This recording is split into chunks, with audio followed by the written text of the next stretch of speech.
So one night I was asleep and my cats are meowing extremely loudly. And usually they do that when it's like they're hungry or they sense a cat outside or something. And I was like, okay, let me go see what the heck these cats are doing.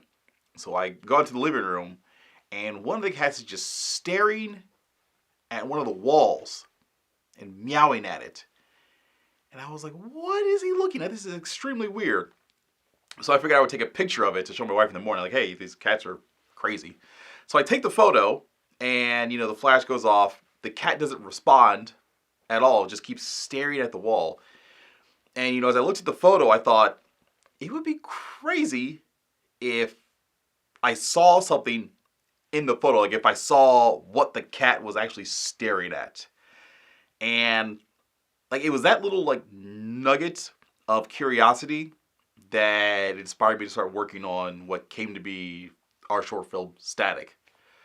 So, first off, no, I don't have the photo anymore. I looked because it'd be really cool for this video, but it's gone in the ether of a server somewhere.